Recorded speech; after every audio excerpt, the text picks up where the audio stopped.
Praise the Lord सभी को जय मसीह की।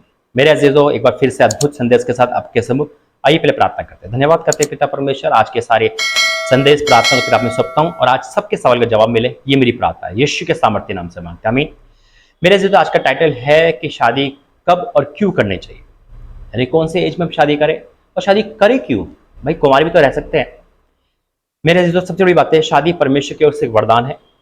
आदम हवा बनाया प्रभु ने तो नर नारी बनाए, लेकिन क्या रखा रिश्ता क्या था वहां पे। पहला जो रिश्ता बना पति पत्नी का, खुद बाइबल कहती है पति पत्नी के तौर पे प्रभु ने कहा। ये परमेश्वर की ओर से एक आत्मिक शादी थी। शादी दिखाई नहीं गई वहां पे, बताई नहीं गई, लेकिन शादी आत्मिक तौर से परमेश्वर ने आशीर्वाद दिया था उनको, और तभी कहा था फूलो फूलो पृथ्वी भर जाओ। हालेलुया। ये परमेश्वर के वरदान था। तो शादी परमेश्वर के वरदान है। लेकिन अगर हम शादी नहीं करना चाहे, नए नियम में भी लिखा है, पौलुस ने खुद कहा है, प्रेरित पौलुस ने, कि जो शादी ना करना चाहे वो अच्छी बात है। लेकिन यहाँ पे बात आती है, शादी बहुत लोग नहीं करना चाहते, आत्मीयता में जीवन होता है, अच्छी बात है, कोई बात नहीं, लेकिन बुराई नहीं है। लेकिन शादी नहीं करते कि शादी सारे काम करते हैं, वो पाप हो जाता है।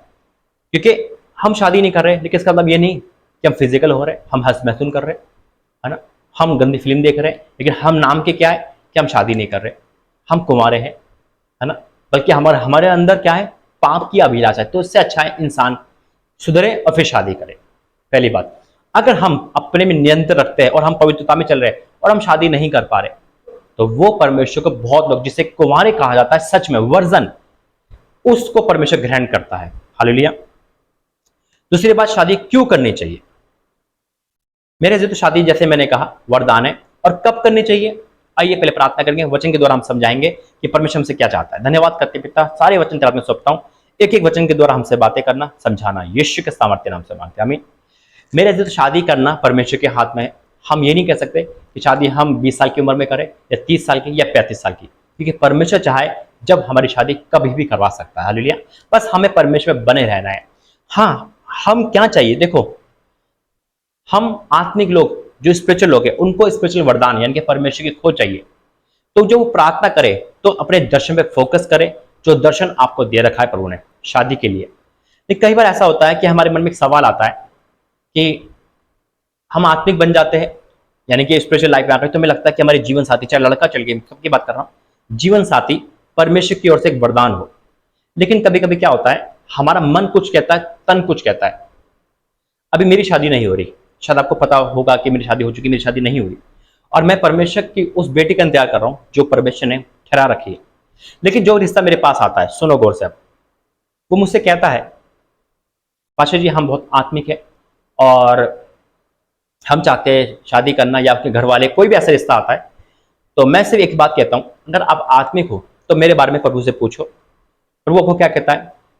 कई बार ऐसा हुआ कि वो बोलता है हाँ यस, हम मैं प्रभु कहा है, मैं भी पूछता हूँ परमेश्वर से, तो परमेश्वर मुझसे मना कर देता है। पहली बात। दूसरी बात, कई रिश्ते मेरे पास ऐसे आते हैं क्योंकि दोनों तरफ से प्रभु की हाँ होनी चाहिए, है ना, तभी तो परमेश्वर की उपस्थिति है। कई बार ऐसा होता है कि रिश्ते आते हैं आत्मिक, सुनो गौर से, आत्मिकता में कहते हैं, मुझसे एक बात करते हैं और कहते हैं नहीं पाशा जी हमें आत्मिक लड़का चाहिए या आत्मिक लड़की चाहिए, कोई भी रिश्ता, और हमें बस परमेश्वर का दास दासी मिल जाए। बस कोई बेटा को फोन करता है, कोई बेटे के लिए फोन करता है, सिर्फ प्रार्थना के लिए, तो मैं उनसे पहले मन की इच्छा जानता हूँ। तो मैं कहता हूँ कि आपको कैसा रिश्ता चाहिए। कहते हैं हमें आत्मिक लड़की चाहिए, हमें आत्मिक लड़का चाहिए, जैसे प्रभु के दास आपको वैसी चाहिए, और बस वरदान चाहिए, और मैं चाहता हूँ कि अपनी बेटी का मतलब शादी ऐसे ही कराऊं, या खुद बेटी बोलती है, सिस्टर बोलती है।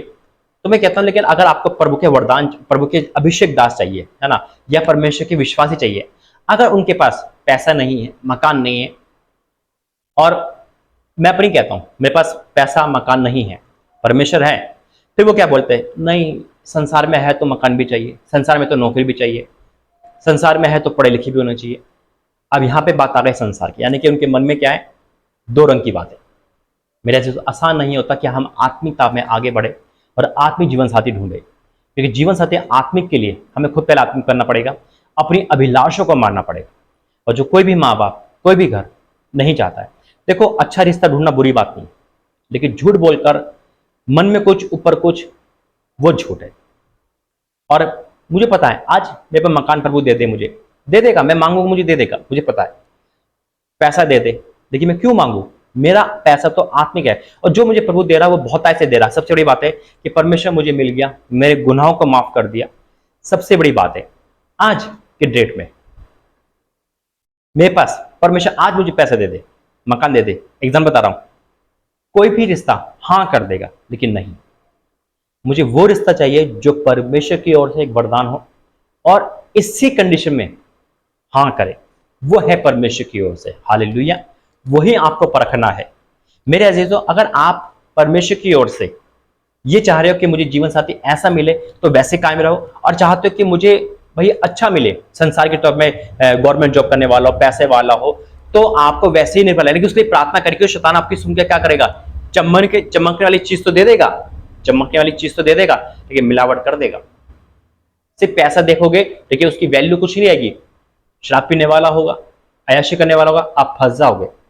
उसी प्रकार से बहनों का भी सवाल है और भाइयों का भी सवाल है। तो जब हम आत्मिक है तो हमें वरदान को समझने की कोशिश करना है।